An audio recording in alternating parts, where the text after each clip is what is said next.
Febrero empezó con un silencio que no era del invierno, sino de la casa. En San Román de la Vega, cuando amanece, los campos parecen una sábana vieja y las chimeneas dibujan una paz que engaña. Yo llevaba días preparando las colmenas para el primer empuje del año, ordenando cuadros, revisando tapas, calculando cera. Todo tenía un ritmo simple, casi humilde, y sin embargo esa mañana vi algo que no encajaba. Huellas de neumático, recientes, marcadas en la entrada del camino de tierra. No eran de los vecinos, porque aquí los coches se reconocen por el sonido y por la costumbre. Aquellas marcas no venían a comprar miel. Mi abuela Eulalia seguía viviendo como siempre, en la casa vieja, con el corral, el cobertizo y el pozo. La gente del pueblo la respetaba con una mezcla de afecto y distancia, como se respeta a quien ha resistido demasiado. Una vez al mes, sin fallar, bajaba a Astorga para el mercado y el súper, con una lista pequeña y una bolsa grande, porque lo poco que necesitaba lo elegía bien. A mí me parecía un ritual más fuerte que cualquier promesa. Nadie la acompañaba, y aún así todos la conocían, porque su soledad había sido pública, limpia, sin escándalo. Yo entré en su vida mucho antes de este febrero, pero ese mes lo tuve delante como una película que vuelve sin pedir permiso. Ella solía decirme con gestos, no con frases, que hay cosas que se arreglan con pan, techo y tiempo. La noche en que me encontró no llevaba reloj, ni nombre, ni dirección. Venía de un lugar donde los días no se contaban, solo se sobrevivían.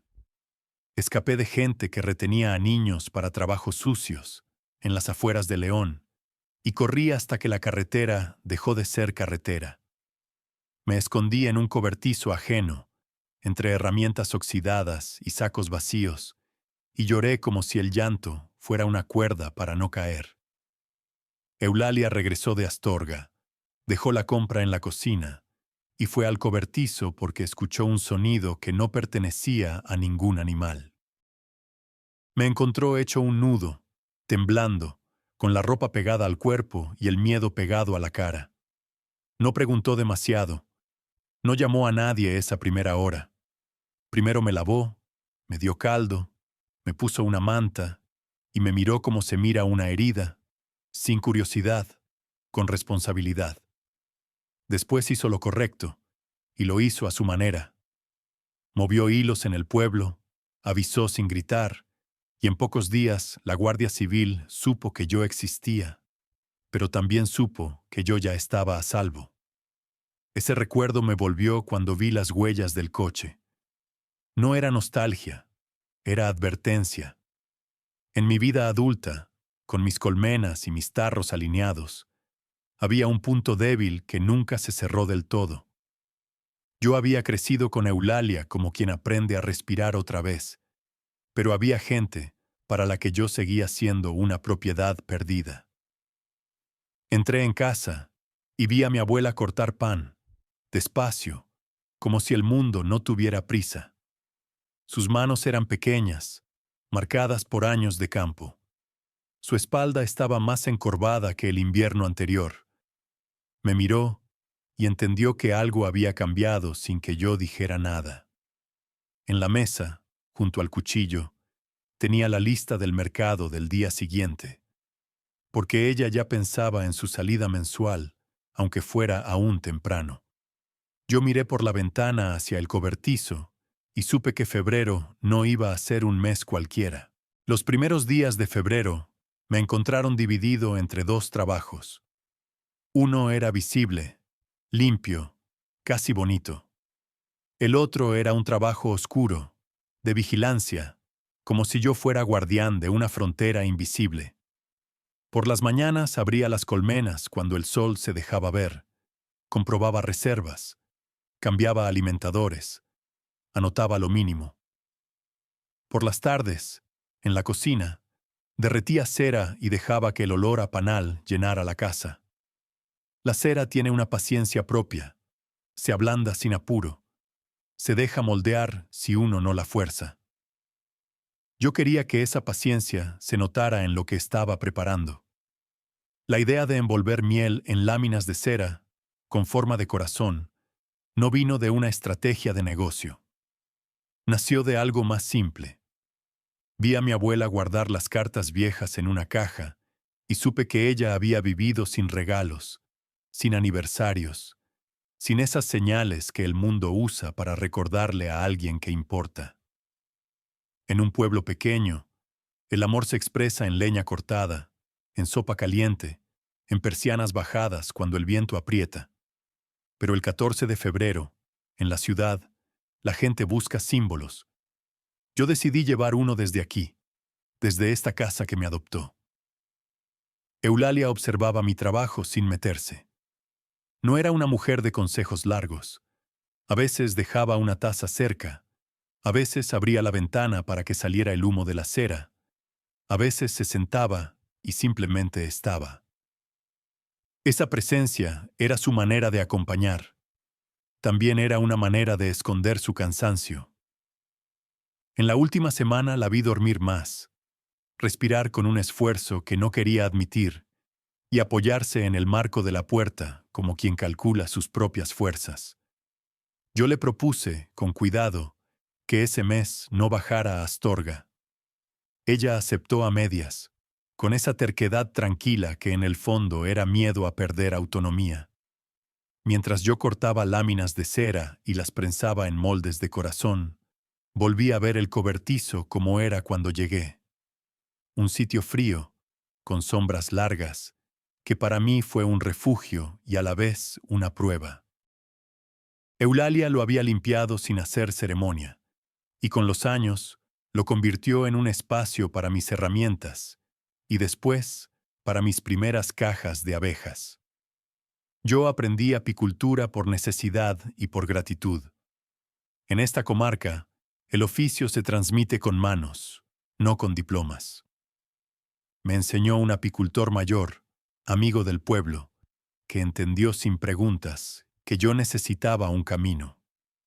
Me enseñó a escuchar el zumbido como se escucha una lengua antigua, a no entrar a las colmenas con nervios, a respetar la reina aunque no se vea.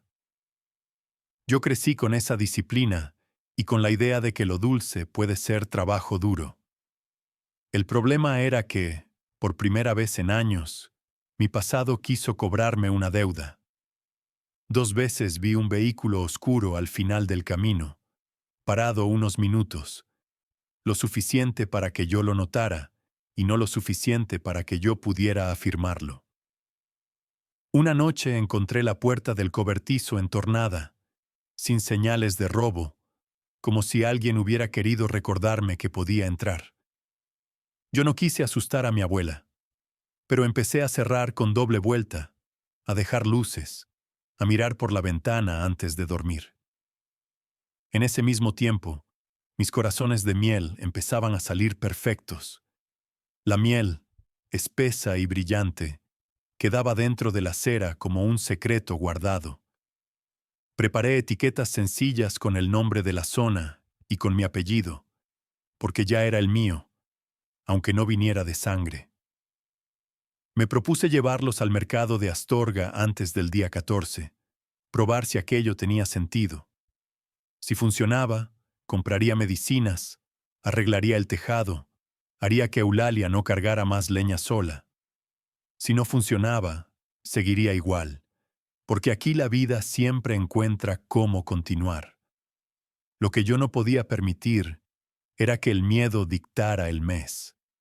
Y aún así, cada vez que escuchaba un motor en la carretera, mis manos recordaban el cobertizo de mi infancia. El sábado del mercado, a mitad de mes, bajé solo a Astorga. Eulalia se quedó en casa, con una manta sobre las rodillas y la mirada fija en el patio, como si vigilara que el invierno no se colara por las rendijas. Yo cargué cajas con los corazones de miel envueltos en cera, tarros normales para quien no buscara fantasía, y un pequeño cartel hecho a mano. No era una puesta en escena, era una prueba. La carretera estaba húmeda y el cielo tenía ese gris que vuelve iguales a los pueblos y a las ciudades.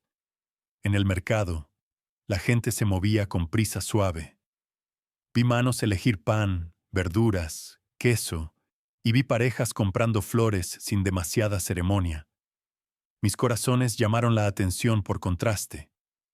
No parecía un dulce industrial, parecía algo que había nacido en un lugar con tiempo.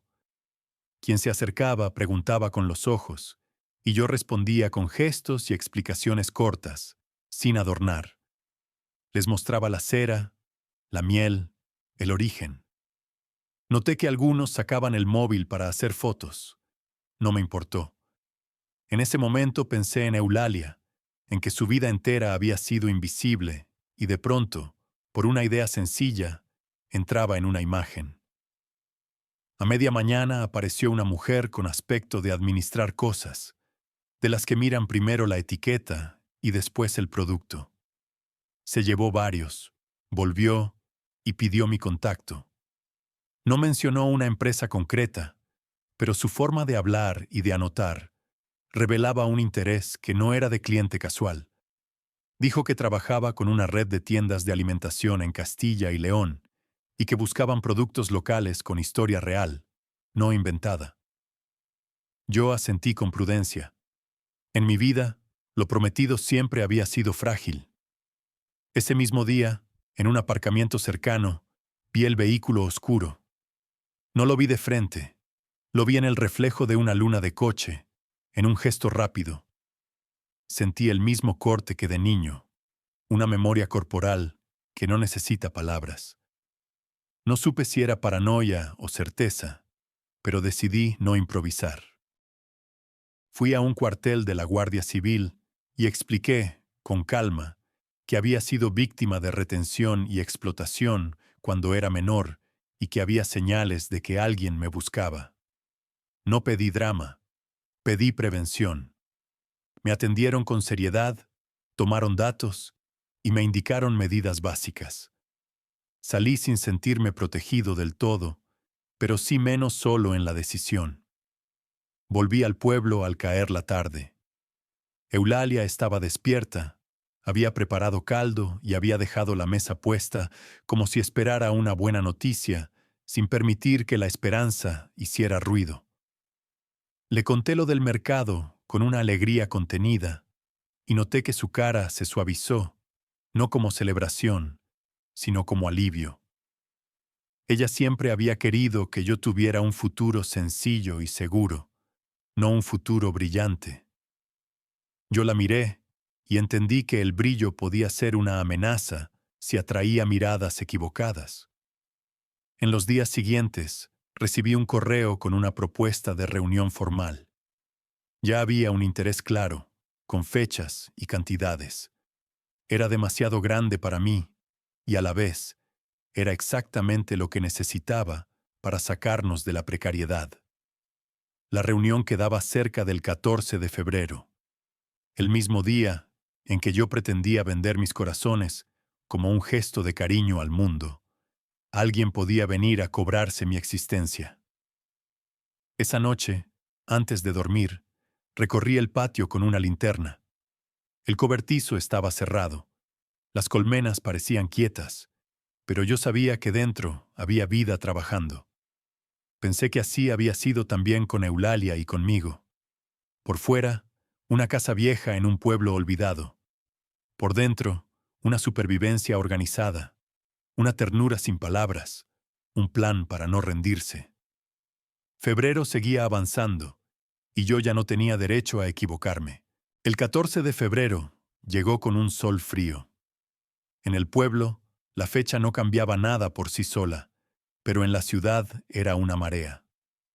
Yo me levanté antes del amanecer, revisé el cierre del cobertizo, miré el camino y no vi coches. Preparé cajas con los corazones de miel, cada uno envuelto con cuidado, como si la cera fuera una promesa. Eulalia estaba sentada en la cocina, con un jersey grueso y la mirada tranquila. En su rostro había una decisión silenciosa. Quiso venir conmigo, no por el mercado, sino por estar cerca en un día que ella notaba importante. Yo acepté con condiciones y me aseguré de que el trayecto fuera corto y sin riesgos. La reunión con la gente de la red de tiendas fue en Astorga, en un sitio discreto, sin lujo. Hablaron de distribución, de pedidos, de plazos, de controles sanitarios, de etiquetado. Yo escuché con atención y respondí desde lo que sabía. Cuando mencionaron cantidades, mi mente hizo cuentas de tejados, de medicamentos, de una calefacción mejor. Pero también hizo cuentas de otra cosa, de cuántas miradas extra atraería esa noticia, de cómo el mundo, cuando huele dinero, se vuelve menos humano. Eulalia esperó cerca, en una cafetería pequeña, mirando la calle como quien espera un tren. No intervino, no preguntó. Su presencia era un ancla. Cuando salí de la reunión, con un acuerdo preliminar y una fecha para firmar, sentí un tipo de vértigo que no venía de la alegría. Era como si la vida me estuviera devolviendo todo junto, el futuro y el pasado, el premio y el riesgo. En el mercado, los corazones se vendieron rápido. La gente los compraba para regalar, para quedar bien, para cumplir con una tradición. Yo los veía marcharse y pensaba que, en cada uno, iba escondida una parte de Eulalia, su casa, su paciencia. Al mismo tiempo, noté movimientos raros. Una persona que se quedaba demasiado cerca sin comprar. Un coche que aparecía 2 veces en calles distintas. No vi armas, no vi violencia. Vi otra cosa más inquietante. La intención. En el camino de vuelta al pueblo, el coche oscuro apareció detrás a una distancia constante. No se acercaba, no se alejaba, solo acompañaba. Yo no hice gestos bruscos. Tomé la salida hacia un tramo más transitado y me dirigí hacia donde sabía que podía encontrar ayuda. Había avisado días antes y no estaba solo en ese plan. En una rotonda, vi el coche perderse cuando notó presencia oficial. No hubo persecución de película. Hubo realidad, pasos calculados, un miedo controlado. Llegamos a casa al anochecer. Eulalia respiró hondo al cruzar la puerta, como si el hogar fuera un límite físico. Esa noche, mientras yo guardaba las cajas vacías, la vi sentarse en la cama y tardar en levantarse. Su cuerpo estaba pidiendo cuentas. Yo entendí que no podía convertir nuestro futuro en una huida eterna. El contrato con la red de tiendas podía salvarnos económicamente, pero también podía exponernos. Tenía que elegir el modo, no solo el resultado. Al día siguiente, volví a hablar con la Guardia Civil. Aporté más detalles, describí el coche, los movimientos. Me dijeron que seguirían atentos y que si yo firmaba el acuerdo y mi actividad se hacía más visible, debía tomar medidas de seguridad y no aislarme. Esa recomendación tocó un nervio antiguo. Yo llevaba años pensando que la tranquilidad era vivir lejos. Ese febrero me estaba enseñando otra cosa, que la tranquilidad también puede ser construir comunidad, dejar de esconderse, convertir un cobertizo en una casa abierta, no en una madriguera. La última semana de febrero fue la más larga y la más clara. Firmé el acuerdo con la red de tiendas en una oficina sencilla, con papeles que olían a tinta y a responsabilidad. No me prometieron milagros. Me ofrecieron un pedido grande, escalonado, con condiciones estrictas. Yo acepté porque podía cumplir. Tenía colmenas, tenía oficio, y ahora tenía algo que antes no. Una historia que no necesitaba inventarse. Lo que vendía no era solo miel, era un lugar, un cuidado, una paciencia aprendida. El dinero no llegó como un golpe de suerte, llegó como trabajo multiplicado. Empecé a ampliar la producción con calma, sin romper lo que ya funcionaba. Contraté a 2 personas de la zona, gente que también sabía del campo y que agradecía un empleo estable. Mejoré el taller, compré material, ordené el almacén. Cada decisión la medía con una pregunta que no aparecía en los contratos: si esto haría la vida de Eulalia más ligera. Arreglé goteras, instalé una estufa mejor, pagué revisiones médicas sin regatear con el tiempo. No convertí la casa en otra cosa. La dejé ser hogar. Las señales de los hombres del pasado se fueron apagando cuando entendieron que yo no era un objetivo fácil y que ya no estaba aislado. No hubo una escena final de venganza. Hubo algo más real, una red de protección tejida con avisos, con rutinas, con el hecho simple de que el pueblo sabía quién era yo y a quién debía su respeto. En los sitios pequeños, la reputación no compra la justicia, pero puede sostenerla. Una tarde, casi al final del mes, encontré a Eulalia en el patio mirando las colmenas. Tenía los hombros cubiertos y el pelo blanco desordenado por el viento. Su cara estaba cansada, pero había en ella una tranquilidad nueva, como si el miedo hubiera perdido terreno. Me di cuenta de que su verdadera vejez no era la de la enfermedad, sino la de permitirse descansar, sabiendo que yo no iba a desaparecer de su vida. Ella me había recogido sin garantías.